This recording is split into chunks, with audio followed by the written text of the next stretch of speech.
She was 73, no illness, no warning signs. She simply got out of bed and collapsed. And while she recovered, many don't. Because what happened to her wasn't random. It was a quiet warning most people miss. A habit you might be repeating too, without even knowing. We all have a morning routine. Open your eyes, sit up, stand, coffee, begin. But what if the first 2 minutes after waking were more important than we ever realized?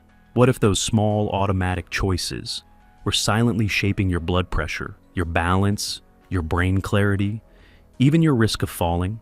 Today we'll walk through the 5 most common morning mistakes older adults make without knowing. Each one is simple, but each one, if ignored, can change everything. 1. Getting up too fast, the invisible fall. Trigger: your body is wise, but it needs time. After hours of stillness, your heart beats slower. Your blood pressure is lower. Your brain is just beginning to warm up. Then suddenly, you sit up. You stand. You walk. And everything inside rushes to catch up. This sudden shift can trigger orthostatic hypotension, a sharp drop in blood pressure that happens when you change positions too quickly. And the symptoms: lightheadedness, blurred vision, weak knees, or sometimes nothing at all, until the moment your balance disappears.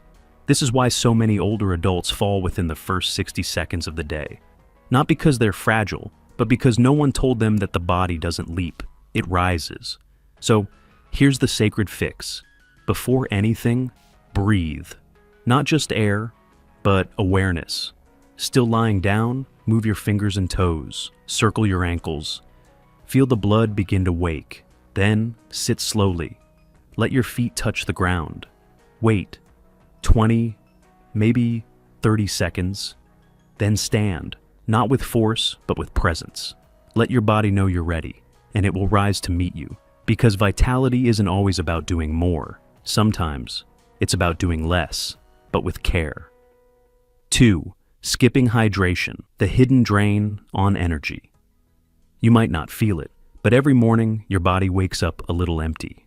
Not emotionally, biologically. While you sleep, your heart never stops. Your lungs never pause.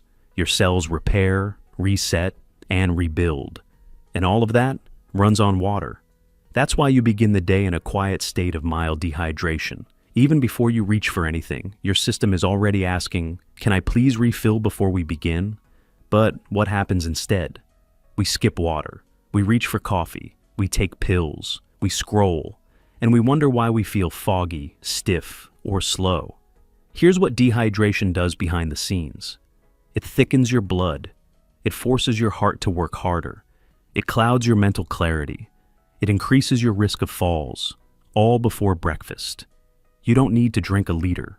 You just need to drink something. Keep a glass on your nightstand. Sip it slowly. Let your organs feel welcomed before being needed. If it helps, add lemon or mint or warmth. But above all, make it a moment of care. Because hydration isn't just a biological act. It's a message. I'm still listening. I still protect what keeps me alive. And that message ripples through the rest of your day. 3. Coffee on an empty stomach, the silent stomach burn.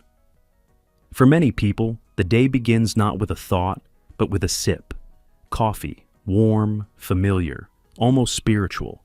But here's what most never realize. That first sip might be arriving too soon, too harsh, too alone, too demanding for a stomach that's just beginning to wake. After a night of rest, your stomach isn't empty. It's sensitive. The acid levels are reset, the protective mucosal lining is thin, and the body is still in fasting mode, not ready to digest or defend. When coffee arrives first, without food to buffer its strength, you trigger a surge in gastric acid production. And that acid, it doesn't just sit there, it begins to irritate the lining, increase inflammation, and silently wear down the gateway to your digestive and nervous system. At first it feels like a mild tension, a slight burn, a dizzy start to the day. You chalk it up to age, to stress, to just one of those mornings.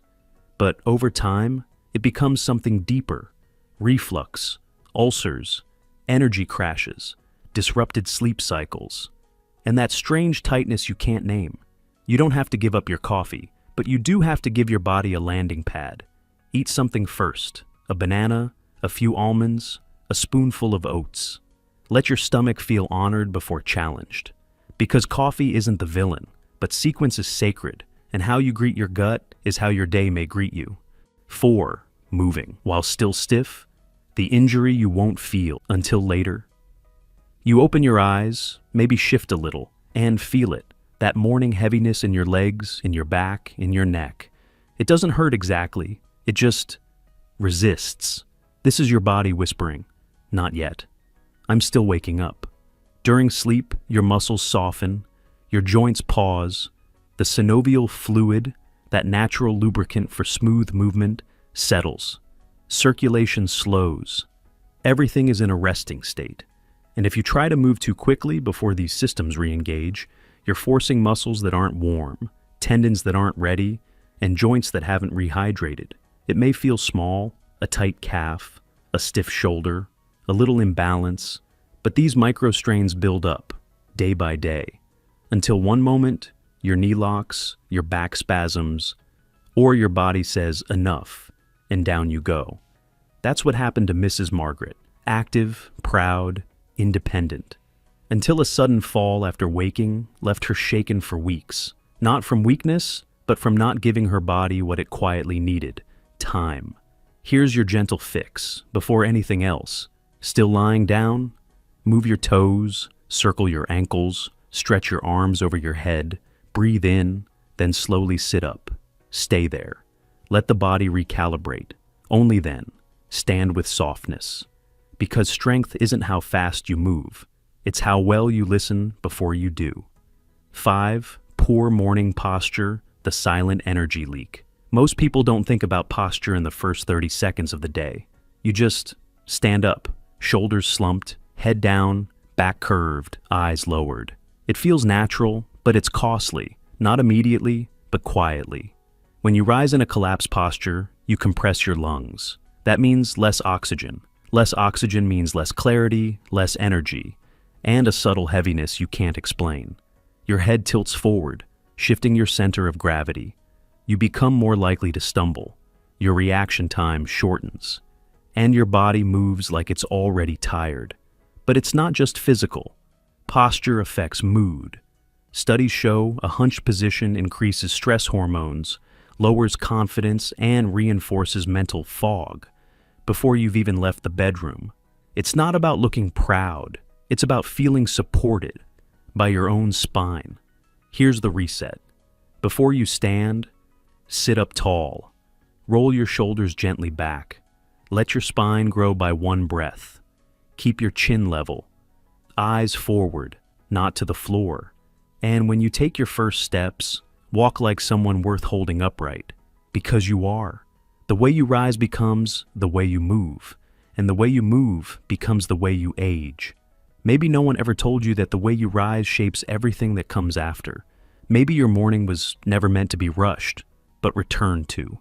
Like a sacred threshold we forgot was sacred. You weren't reckless, you were just repeating. And repetition doesn't mean understanding. But now you see it. The glass of water, the first breath, the curve of your spine, the silence before movement.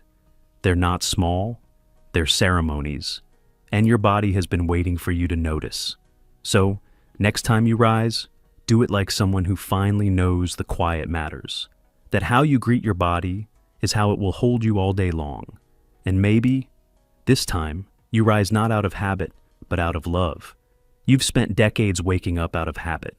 Now, what if you woke up out of reverence? What if your first 2 minutes weren't just routine, but restoration? Because those quiet gestures, how you move, how you breathe, how you rise, aren't about fixing what's wrong. They're how you honor what's still right. And there's still so much that is. If you've ever woken up and rushed forward, if today you choose to rise with softness instead, comment, I protect my mornings. Not to prove anything, not to be perfect, just to whisper to your body, I hear you now, I'm with you now. That's not a goal, that's a homecoming. In our next video, We'll explore 3 foods that quietly weaken your legs after 60, and how to replace them with strength-giving meals that protect your balance from the inside out. Until then, begin slow. Nourish first. Move like you belong to yourself, because you do. And your mornings are sacred ground. Let them rise with you, not against you.